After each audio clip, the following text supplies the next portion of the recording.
I created this presentation to teach the basics of personal finance. This is basically the advice that I wish that I had when I first came out of college. And, I'm just a normal person. I'm not like some financial guru or anything. I have read books, I've listened to lots of podcasts. I go on some message boards about investing and money. And this is just kind of like my collective, general wisdom. All of the stuff I'm going to talk about is pretty common sense, stuff. There's nothing that's out there. I'm not saying anything here that most personal finance people wouldn't agree with. And again, this is more for like beginners. Like I said, I wish that I knew this when I first came out of college. Some of these are mistakes that I made. Some of these are things that I did that were smart, and I'm glad that I did. I hope it finds its way into the hands of other young people. But even if you're not young, if you're middle aged, if you're close to retirement, it doesn't really matter. I think a lot of these principles will help anyone at any stage in their financial life. So, my agenda. So these are the topics that I'm going to be talking about. First, I'm going to talk about debt. What are the worst kinds of debt that you should avoid at all costs? And then what are some debts that I think are okay? No debt is good, but there are some debts that I think are okay. I'll talk about that. And then I want to talk about savings, why it's so important, and how to go about doing that. Then I'm going to talk about investing. This is probably the topic I'm most passionate about. And I'm going to have to try to like watch myself because I know I could go on and on with that topic. But I'll talk about how to invest, what to invest in, and why it's so important to invest. And then finally, then I'll talk about insurance. Just real quick, just a few just some ideas about the principle of insurance and how to do it. Then credit. So credit gets a lot of people in trouble in our country, and I just wanted to talk about how to use credit responsibly, whatever are some of its advantages.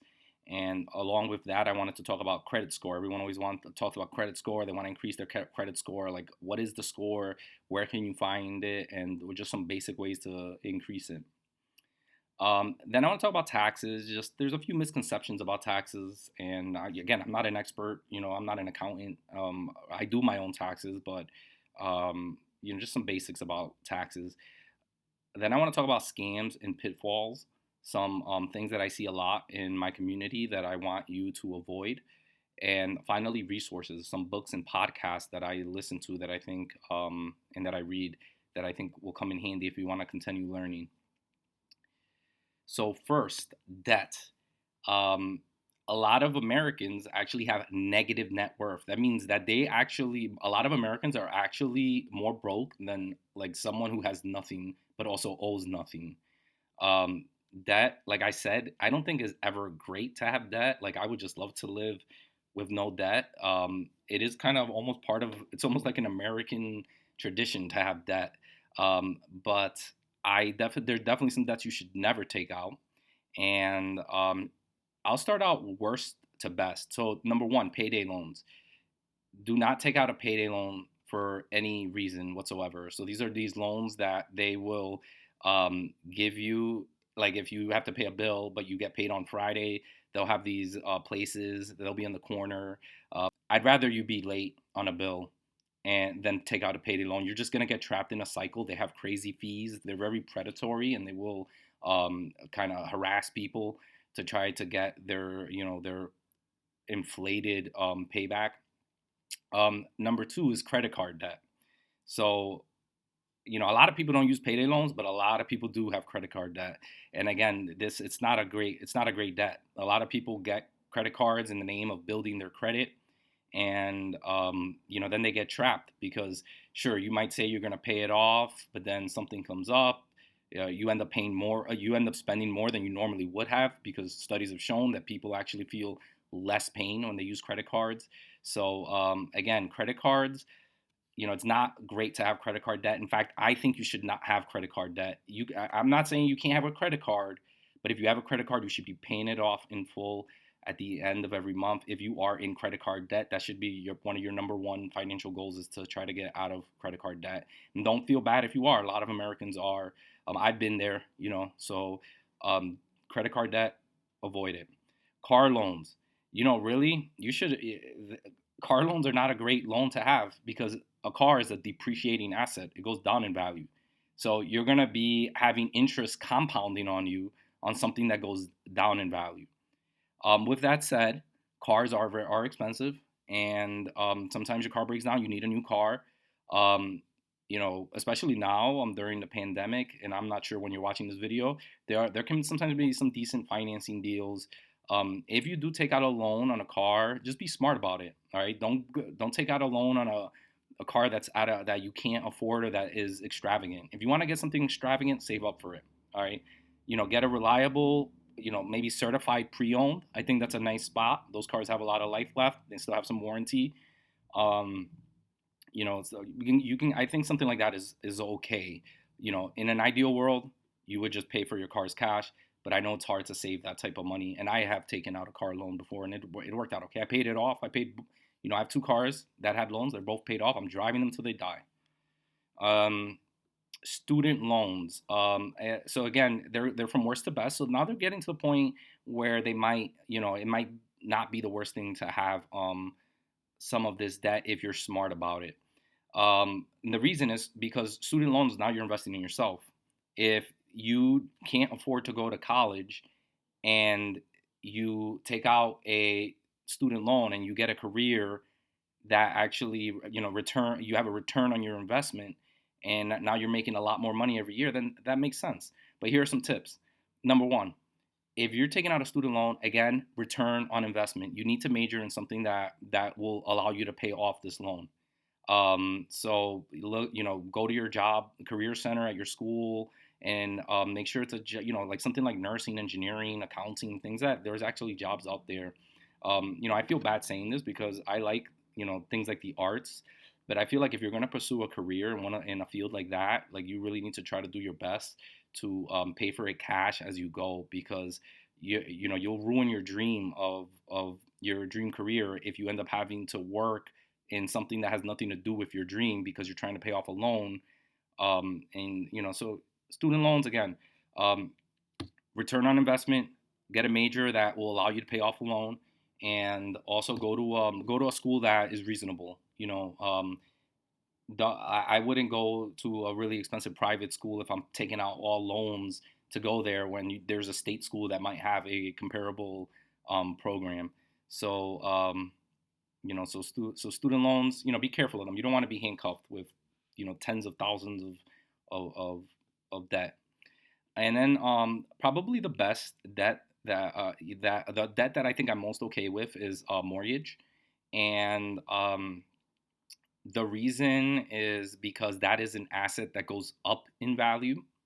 Now, if you don't want to take out a house, I don't think that is something you have to do. I think renting is fine.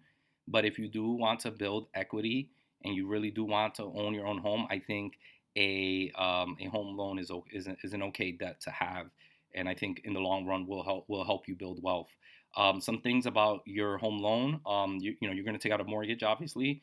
It seems like you can get mortgage. I think there's some mortgages you can get with 0% down, but there's definitely you can get a house with 3 to 5% down. However, be careful because when you get under 20% down payment, you end up having to pay PMI, and that is basically an extra fee that you're going to pay that does nothing for you. It's insurance for the mortgage company in case you can't pay.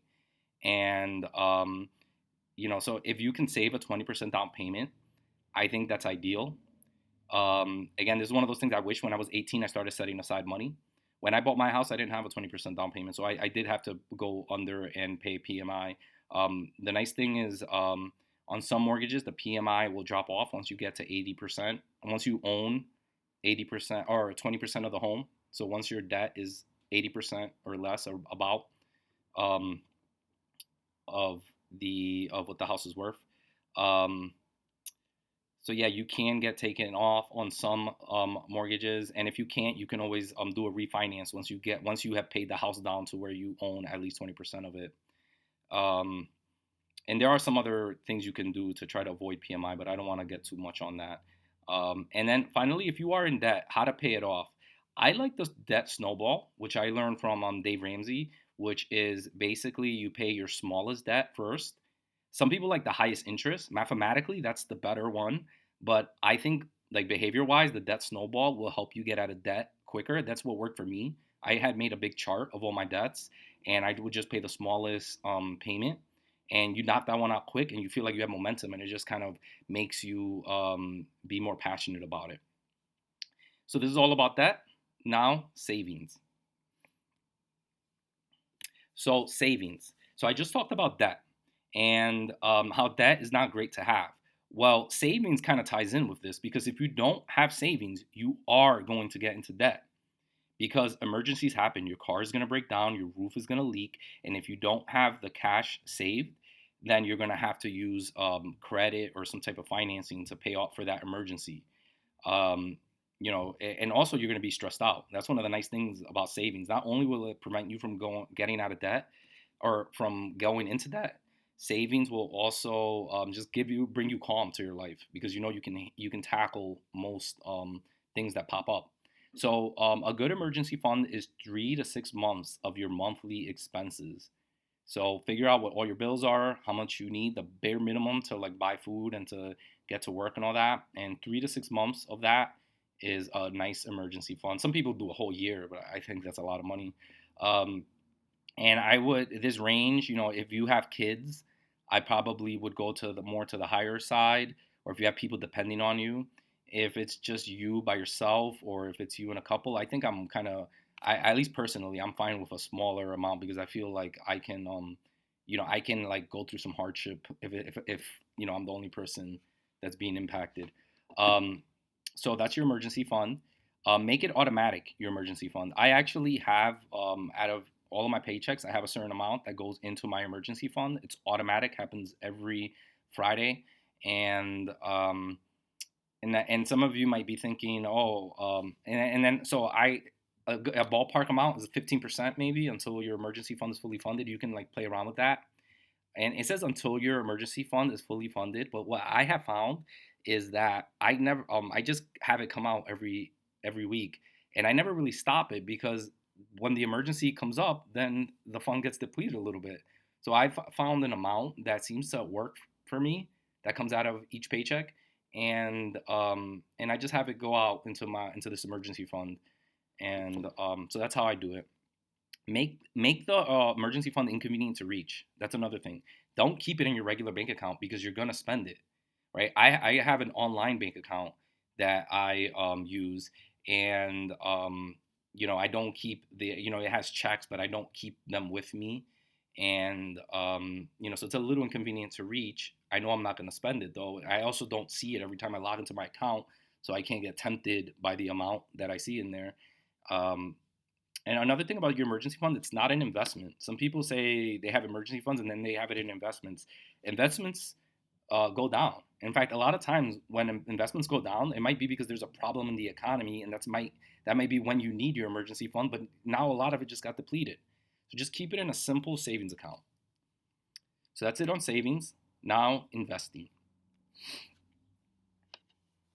So investing. First of all, why invest?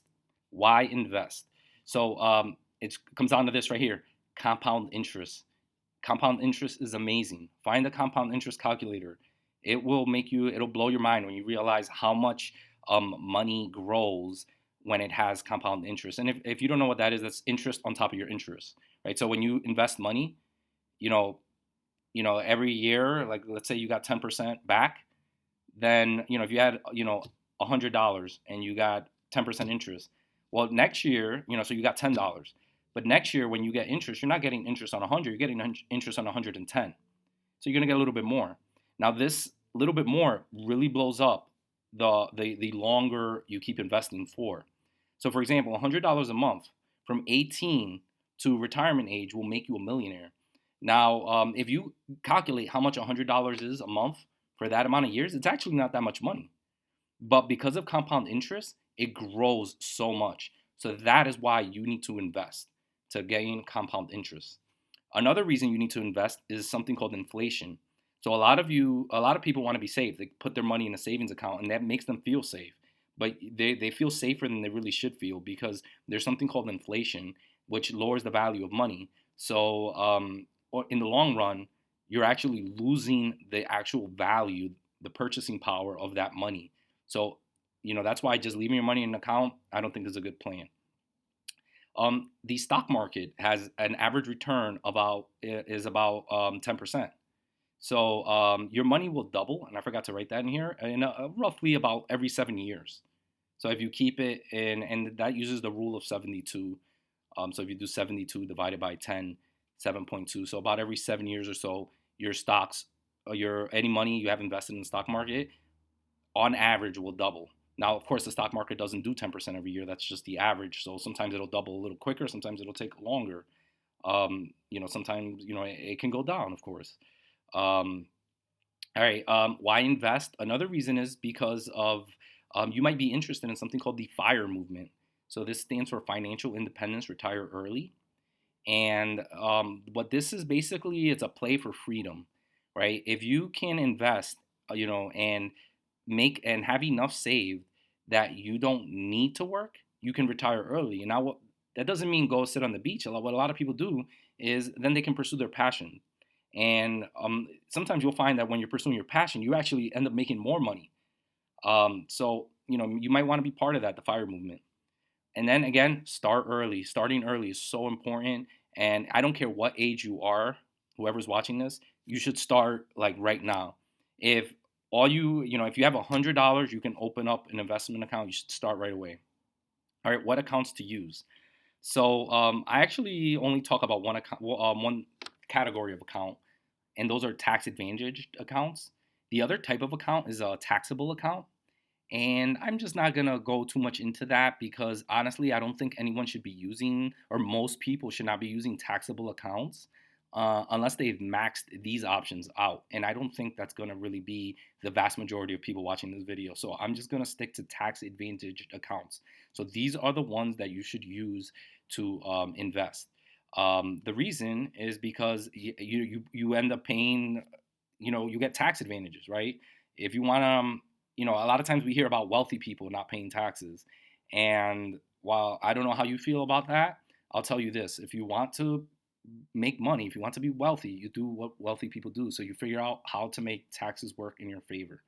And these are not scams. Obviously, these have been put in place. The government wants you to use these. They want you to be like independent when you're older and not having to depend on the state to in your retirement years. So the two type of accounts you could use. The first one is a Roth IRA. This is open to anyone. You can go open one up at Vanguard, Schwab, Fidelity, and the max, it might be actually a little bit higher. That goes up periodically. Last time when I created these slides, the max was 6,000, and so this is just a type of account. It's a Roth individual retirement account, I believe, and as long as you make income, you can use a Roth IRA. And the money in a Roth IRA grows tax free. So that means if it turns into $1 million, you know, 30 years from now, when you go to spend it, you don't have to pay taxes on that $1 million. You paid taxes on the income you're making now, but you don't have to pay any taxes on what it grows into. So, and again, you can work at it. This is not something that needs to be offered through your job. Now, another option, this one it does need to be offered through your job. It's a 401k or a 403b. And so 403b is for public employees. This is what I have because I'm a teacher. But a lot of private companies have 401ks. These have a much higher limit. And these have a tax advantage, but it's different than the Roth IRA. These are tax deferred. So what this means is basically the portion of your paycheck that you put into these, you don't pay taxes on it now. So when you go to pay your taxes at the end of the year and they're calculating how much you owe, any money you put in the 401k or the 403b doesn't count against your income. It doesn't count as income. But when you do retire, that's when you pay taxes. Now, the nice thing about this is that this money that you got to defer paying taxes on has been able to grow for you this whole time. So even though you're going to be taxed on this larger amount later on, it was able to do a lot of growing before you ended up having to pay the taxes. So I use both of these. Roth IRA, a lot of people is a little more flexible. Roth IRAs because you actually can use the money that you put in. You can't use the growth, but you can put the money you put in without any penalties.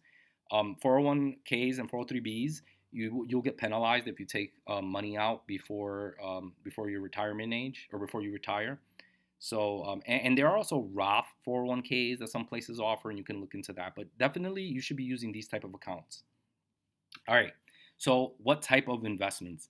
Honestly, for most people, I think the thing that makes the most sense is a target retirement fund. Target retirement fund is an entire portfolio in one. It has stocks, it has bonds. It's more aggressive when you're young, and as you get closer to your retirement age, it becomes more conservative because you don't want to take a big hit right before you retire. I love the Vanguard retirement funds. They have really low fees. If your job doesn't offer the Vanguard, but they offer another company, you gotta check the fees. If you can email me and I'll tell you what the fees are if you don't know how to check that. But I really do like the target retirement funds. I think this is the best solution for most people. It's a set it and forget it thing, but you're really well diversified, and you really will be well off using one of these in most cases.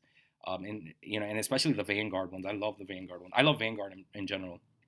Um, if you want to be more involved, you can use index funds to create your own mix of stocks and bonds. So I didn't write it here, but basically you need three funds to create a pretty decent portfolio. It's U.S. stocks, international stocks, and bonds, and you can find index funds for all three of those. And then then you got to find your mix, and I can get, again, if you have questions about that, you can send me a message, write it in the comments, and I will respond. um, if you're gonna do this approach, you're gonna have to do some homework anyway. So you'll figure out how to create your own mix of stocks and bonds.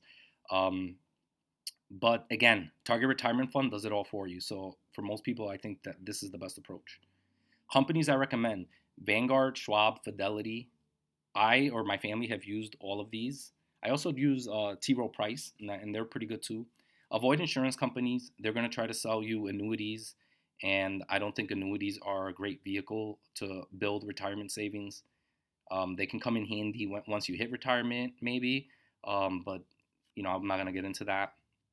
Also, really important thing about investing: do not change your stocks or your investments if the market goes down. Do not try to time the market. Do not say, oh, I'm going to take my money out and I'll wait till the stock market starts to go up. You will lose. Every single study that has been ever done on this has been very definitive. Timing the market does not work. No one can do it. If you think you can do it, what you're basically saying is that you're smarter than the collective of Wall Street, because the stock market is the collective wisdom. The value of the stock market is the collective wisdom of everyone out there. If you think that you can figure out when stocks are cheaper or when stocks are too expensive, it means you think you are smarter than everyone else. And let's be honest, you're not. In fact, no one is. No one is. No one is smarter than the collective of everyone else. So do not change your investments. Most people just put it in a target retirement fund, keep contributing to it. Don't even look at it. Just keep on putting, regular contributions in there. And when retirement comes, you will thank me. What not to invest in: do not invest in individual stocks. So don't try to buy a company that you think is going to do great, because you know who else thought they were going to do great? The people that study them every single day. All right. So it's too late. By the time you think that this company is on the up and up, it's too late. Someone already figured it out, and the price has already been inflated. So do not invest in individual stocks. You're going to stress yourself out, and you're going to make less than if you just used an index fund. Also, do not invest in actively managed mutual funds. So these are mutual funds where there is a stock picker trying to beat the market, or trying to do better than the market, perform better than the market. There are some that I think are reasonable, but I really don't see any reason why you shouldn't just use an index fund. Um, Active management regularly underperforms index funds. Active management, I think, is just going to drive you crazy. You're going to be checking every year to see if it's outperformed the market. And when it doesn't, you're going to feel like you're going to be mad at yourself. And then you might change it, and then it to another mutual fund that's been doing really well. And then that one fails to beat the market. Stay out of active funds. Just use index funds. They track the market. You'll get what the market makes. Okay. All right. So that's it on investing. Bottom line is use tax advantage accounts, right? Go to Vanguard, Schwab, or Fidelity if your job doesn't offer um, retirement accounts. You can open up a Roth IRA there. Target retirement funds, I think, are amazing. For most of you guys, go to Vanguard, call Vanguard up, say I want to open up a Roth IRA, tell them I want to do my target retirement fund, and that's it. You'll be good. If you can hit, the more you invest, the better. If you can hit that max, great. If all you can do is 100 a month, trust me, you'll be happy you could do 100 a month. If you could do 100 a week, that's even better, right? You started at 18 and you did 100 a week, you have 5 million, on average by the time you hit retirement age. So that's it on investments. Next up, insurance. So this is going to be a quick slide. I just want to say you need to have health insurance. Medical expenses are one of the leading causes of bankruptcy. So you need to have health insurance. I don't. Our system. A lot of people have health insurance through their jobs. I think that's unfortunate. But there are some options that are opening up. Just make sure you have health insurance. Even if you think you're healthy, make sure you have it. Life insurance. I'll just say one thing: buy term. Do not buy whole life insurance. All right. This is what insurance agents try to sell you. They make it seem like it's an investment. Just buy term life insurance, and you only need life insurance if someone is depending on your income. If you're single, you don't really need life insurance. I mean, maybe if you want to have a little bit of money like saved for burial or anything like that, I'd say just save the money. Um, so do not buy insurance when people depend on you, depend on your income, and go with term. So term means that I'm covered for 20 years. After 20 years, it'll drop off. You don't need it anymore. Some people don't like that. They're like, oh, I didn't get anything for my money. Yeah, you did. You got protection for 20 years. All right. Another thing about insurance is don't keep renewing. Sometimes it pays to shop around, especially for things like car and home insurance. They know people don't shop around, so they don't really have any incentive to give you very competitive rates. So every now and then, you should just shop around a little bit for your insurance. And then finally, extended product warranties are usually not worth it. In fact, most extended warranties are not usually worth it. I just think about this logically. No business wants to lose money. So when they figure out how much you're going to pay for these extended warranties, they basically figure out they're figuring out what the chances are that this thing's going to break, and then they factor that into the price, and then they charge you a little bit more for their profit margin. Um, if you can afford to pay it out of pocket, I don't think these are usually worth it. Maybe if you're clumsy and you want to get it on your phone or your laptop, or smartwatch, I think that maybe will make sense, especially if it's an expensive product for you. But for the most part, these are usually not worth it. So that's it for insurance. Next up, responsible use of credit. So responsible use of credit. Credit cards get a lot of people in trouble in our country. It's pretty crazy when you think about how large these companies are, and then you really think about how they don't really like make physical products. They just provide credit. They're important to our economy, and they do offer conveniences, but they really make a lot of money on us and have making credit available to us. And that's money that would normally just be in our pockets. So some of the main benefits of credit cards, they're convenient, right? You have this card with you, and you can have a high credit limit, so it's almost like you're walking around with this big purchasing power, but without having to carry that cash around. A lot of them have a lot of protections, things like rental car insurance and travel insurance and things like that. Um, Fraud. They're great for traveling. I do like them for traveling because I learned this the hard way. You go to a hotel, give them your debit card, and then they put this huge hold, and then you can't use any of your money. So that's why I always use credit cards for my holds in the hotel room, because I don't want all my money locked up. And then finally, rewards. Rewards are they're kind of bittersweet, right? They're what lure us in, but this is how they get us to spend more than we normally would. And you'll spend hundreds of dollars just to get back like $10 in rewards. So be careful with rewards, but I do think that they should be a factor in you picking out the credit card the credit card or credit cards that you would like to have. How to select one. I think, honestly, I just badmouth rewards, but I think like that's one of the key things that you want to think about when you're trying to pick which card you're going to have.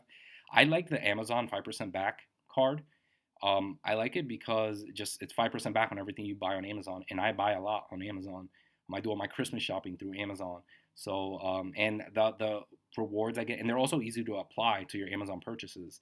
So a lot of times I end up just applying it to the next thing that I'm gonna buy on Amazon. And it's also easy to pay, you know. So I usually use it and either immediately or within a day or two, I pay it off. Select one with no annual fee. Low APR, I put this down here. Really, it shouldn't matter too much because, like I told you, I don't think you should run a balance on your card. So the APR really shouldn't come into play. But I just, if you have a choice, why not just have one with a low APR just in case? And that's your interest, the interest that they're going to charge you. Another important thing about credit cards is only buy stuff you would normally buy, and you have to really be honest with yourself, right? I remember reading, and I don't know if this is true, but that McDonald's at one point they were not going to take credit cards, but then they realized when they do take credit cards, people spend more money. I don't know if that was true, but it definitely, definitely sounds true to me. You feel less pain when you use a credit card. And you go to McDonald's, you only have a couple dollars in your pocket. If you didn't have a credit card, you buy something off the dollar menu. But if you have a credit card, you end up buying a value meal, right? And that stuff adds up. And again, I already said this: do not run a balance. Try to pay off entirely every month. Um, yeah, so that's pretty much responsible uses of credit. Next up, credit score. So, credit score.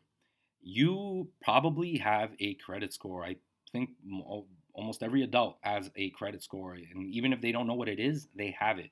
And who maintains this credit score? It's these agencies right here: Equifax, Experian, and TransUnion. So every time you pay a bill, miss a bill, open a credit card, apply for a credit card, they pay a student loan, that history gets recorded and it contributes to a score. So this right here is the range of scores, and so from 300, which I can't imagine how bad your credit must be to have a 300, but or what you have done, maybe bankruptcy, um, and all the way up to 700s and 800s, which is really where you want to be. This is important because when you go to get a home loan, or even if you want to get a car payment or a student, any type of loan, it's unfortunate. Those of us who struggle the most financially end up having to pay the most because we have a low credit score. So you really want to have a higher score. What contributes to your score? Over here are the factors. The number one thing is payment history. You have to pay your bills on time. You have to be diligent about this. I personally do a spreadsheet that I have, and every payday I go to the spreadsheet. I have every payment I have. I have them listed by date, and I try to pay everything early. Um, if you missed payments in the past, there's no point in beating yourself up about it. Just get current and keep making your payments. That negative history will eventually come off your report. The other thing is amounts owed. So if you owe a ton of money and you don't have that much income, that's going to severely impact your score. So you don't want to have a lot of debt. Another thing that factors into amounts owed is the percentage of your debt that you're using. That's called credit utilization. So you want to keep. So that means if you have $10,000 in credit, the amount of debt you should have on those credit cards should be 3,000 or less. And really, if you listen to my last slide, it should be zero, right? Because you don't want to have a balance. Um, so yeah, you don't maxed out credit cards are bad for your credit score. The other thing is your length of your credit history, and this one is important because when I first took out a credit card, right, I was the stereotypical kid in college where they're giving out credit cards at a table, giving you a T-shirt. I signed up for it, thinking I'm going to build my credit, and I didn't really. I realized the bad things about credit cards, and when I paid that credit card off, I ended up closing it. I'm like, I want to show them that they're not going to get me. Well, that ended up being bad for my credit score because that was my oldest account, and that's one of the things that factors in. So when you've paid off a credit card and you know you're not going to use it again, consider maybe just chopping it up, but don't close the account. It'll give you a longer credit history. New credit. So this is when you apply for credit, and I also learned this the hard way. When I went to go buy a house, I wanted to like apply to a lot of different banks. I wanted to get the best rate. Well, all of those applications were inquiries, and it ended up lowering my score. So so too many inquiries is not a good thing. Types of credit use. I'm not really sure what that one is. It's only 10%. Yeah, maybe this is certain. I know certain types of debt are considered worse than others, like revolving debt, like credit cards, are impact your score more than like a mortgage. All right, so some other things about credit scores. You can get your credit report at annualcreditreport.com. Do not go to freecreditreport.com or things like Credit Karma. They're not bad. It's just that they're really trying to sell you a product. Annualcreditreport.com is the official one that from the government, and again, you can get your free credit reports usually once a year from all three places. I do this periodically. And one thing that you should do is dispute errors. There are a lot of errors on these. I had an error on mine. It said I owed something in like North Carolina, somewhere I'd never even lived. So you can dispute those right from the website. Get those off your credit report. So that's pretty much it for credit score. Again, get your credit score from or your credit report from annualcreditreport.com. Dispute errors. Make sure you pay your things on time, and do not max out any of your cards. Keep old accounts open, and you do these things, your credit score will rise. If your credit score is not real high, don't stress it. Right? There are other things on this presentation that are much more important. I mean, a credit score just allows you to get into more debt. Besides buying a house, who cares honestly? You don't really need debt to function in our society. I think society has trained us to think otherwise. But besides a home mortgage, I don't see the big loss. So don't even stress it. Just if you have to pay for your car cash, well, guess what? You were just forced into doing something smart. So don't stress it. All right, so that's it for credit score. Now on to taxes. All right, so taxes. Again, I'm not an expert in taxes. I do my own taxes. I use H&R Block's web system to do my taxes, and I just a few things I want to share. This is a tax bracket right here. I'm not gonna go too much into the numbers. You just see that you one thing I do want to say about tax rates, and I've seen this misconception before. I've seen people think that it's actually bad. Like if you made $40,000 and then you got a promotion to 45, and they think it's bad because, oh no, now I'm in this way higher tax bracket and I'm gonna have to pay so much more taxes. That's actually not true.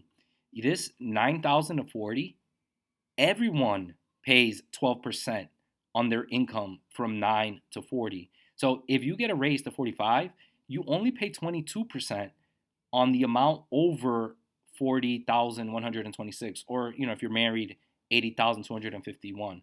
So raises are good. They're always good. Don't worry about like these tax implications. Um, you know, they don't impact the money like before under the bracket. So that's one thing I want to say. Um, the way taxes usually work, they get removed out of your job, out of your paycheck usually, and you can use your W-4 form to specify how much they take out. One another big thing a big mistake I think a lot of people do is people get so excited about tax returns, these huge tax return checks, and I don't think they realize a tax return is you receiving your own money back. So when you have a huge tax return, you're basically giving the government a huge interest-free loan, and then getting your own money back. You might want to consider asking for a W-4 at your job and changing it so that you get a bigger paycheck every week. Mathematically, that is the smarter thing to do. Now, I do receive a tax return, and it usually, I usually use it for, as part of my vacation money every year with my family. But I try to keep it reasonable. I don't want to owe money, but I also don't want huge tax returns. And if people that brag about that, you're actually probably doing something that's not too smart. So I know some people do use it as a way to force savings, and maybe that's not the worst thing in the world, But again, big tax returns, you're just getting your own money back. You could have just gotten it throughout the year. All right, so that's it for taxes. Again, I didn't go too much in depth. I'm not an expert in taxes, but just a few things. Next up, scams and pitfalls. All right, scams and pitfalls. So the first one, I predict I'm going to get some angry comments. Avoid multi-level marketing companies, right? So things like Herbalife, Amway, Vector, Unique, LuLaRoe, any company where it seems like getting new people to join is more important than the actual product is probably is probably a multi-level marketing company. A lot of these they promise riches, they excite people. A lot of times they're very popular in minority communities, which I think is sad. Um, Most people do not make any money with these. They lose a lot of money. You might end up alienating friends and family as they really push recruiting. Just I would stay away from multi-level marketing companies. Um, in fact, I subscribe to a subreddit called Anti MLM, which you can hear some horror stories in there. Um, just avoid them. Another scam or pitfall: do not co-sign for anyone. Anyone. All right. Um, like even like your family, close family, do not co-sign. I know you think you're helping them, but you might end up ruining a relationship when they can't pay a bill, and then it ends up screwing your life up, right? So do not co-sign. Um, I don't think I would even co-sign for my own kids because of that issue. I would help them. I would rather give them money and help them, and not have them, you know, have that burden and have myself have that burden for a co-sign. Um, so do not co-sign for anyone. Um, I'm. Let me go back to the co-sign thing. Maybe I would do it for student loans for my kids, with the understanding that I will pay it if they can, or I'll just pay them. Period. I think that maybe that's the only exception I would do. Um, but other than that, you shouldn't co-sign. If someone can't, it needs a co-signer. That means that whoever's lending the money thinks that they're not a good risk and that they can't pay. So I don't think it would be smart. Um, and if you need a cosigner, I don't put that burden on somebody else. Figure out another way to achieve your goal. Um, be careful about lending money to friends and family. It's kind of the same thing as the cosign thing. It just creates a lot of problems. You lend somebody money and then you see them spending money frivolously, and you're like, hey, don't you owe me money? Or maybe you don't even. Maybe you're not like that. Maybe you look the other way, but maybe they'll feel like that. They might not show up to Thanksgiving because they know that they owe you money and they're embarrassed. I say be careful about lending money. Um, if you want to help someone, just give them the money, right? And if you find that that's a big burden, then you probably can't afford to lend it to them either. So be careful about lending money. Another pitfall to avoid is avoid products and services that sought you out, right? If you want to do some landscaping, don't go with the guy who knocked on your door, right? Find out who the best is, do the research, and go seek them out. I've found in life that the kind of the worst products, the scamier products, are the ones that seek you out because they need to do that because they don't have business otherwise, right? So same thing with, like, you're buying a car. Don't buy the car from the ad from the guy screaming on the radio saying that they'll take anybody, right? Go, find out who's the highest rated dealer in the area who has a good reputation. Go with them. Another pitfall to avoid is paying attention to your monthly payment. All right. So instead of the total cost, right? So you should say how much, not how much per month, right? You'll see a lot of car dealers will say, how much can you afford a month? You give them an amount. They're like, oh, we can make it work. But that's because they'll give you that $300 a month, but they're going to jack up the price with not only the price of the product, with financing, and they're going to jack up the length of the loan. So stop thinking in that mindset, that monthly payment mindset. Start thinking in the total cost mindset. And then finally, this is just a good lesson in life. Do not compare yourself to others, right? Social media has made this into a big problem, and it impacts us in many ways, but it also impacts us financially, right? Don't look at your neighbor who has this fancy car and who just did this crazy remodel on their house.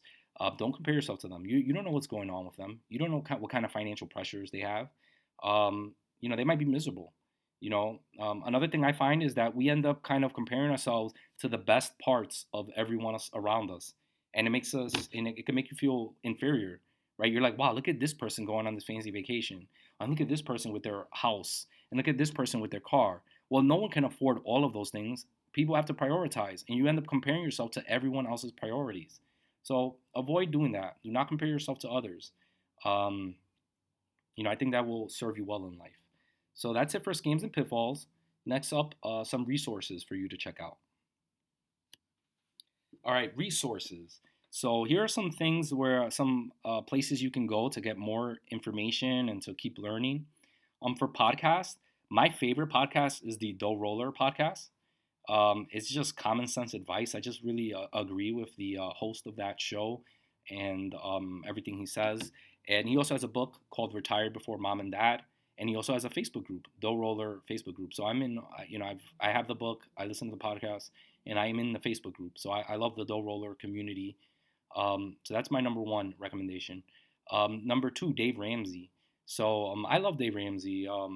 He's he's very fiery. Um, but I think he has a really good plan. I think he has the easiest plan to follow. You can get a book called The Total Money Makeover to read about that, or you can listen to his podcast. Um, some things about Dave Ramsey. He politically he's a little bit of conservative.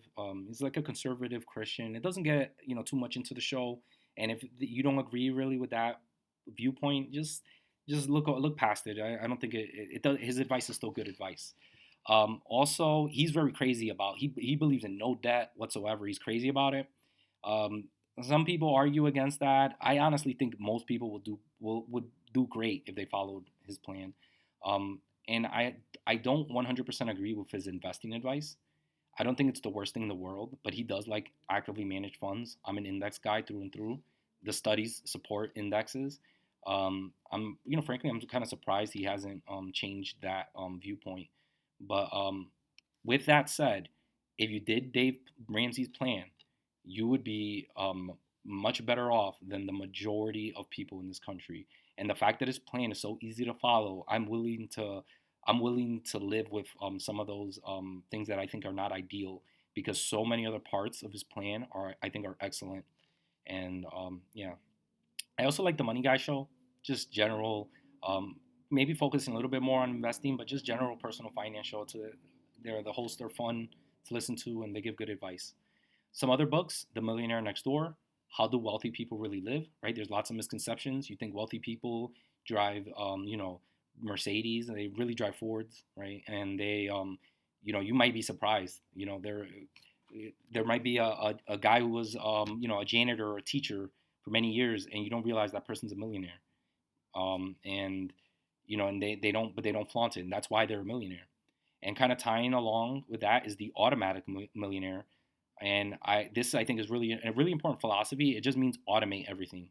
So your investments, your savings, all of that, set it on autopilot. And then finally, some online communities. Dough Roller Facebook group. I love this group. Join that group. I think that's you can ask them any question and they'll be very helpful. Bogleheads. This is really a lot about index investing. If you want to get more into that, good, sign up at this community. They'll point you in the right direction. And then if you're really into the FIRE movement, Mr. Money Mustache is one of the pioneers in this movement. I haven't really followed up on the movement lately, but you can start here. So if you want to just kind of live like crazy frugal for 10, 15 years and then become financially independent, you might want to check that out. So that's it. I hope you learned something. And if you have any questions, ask me in the comments. Thank you and good luck.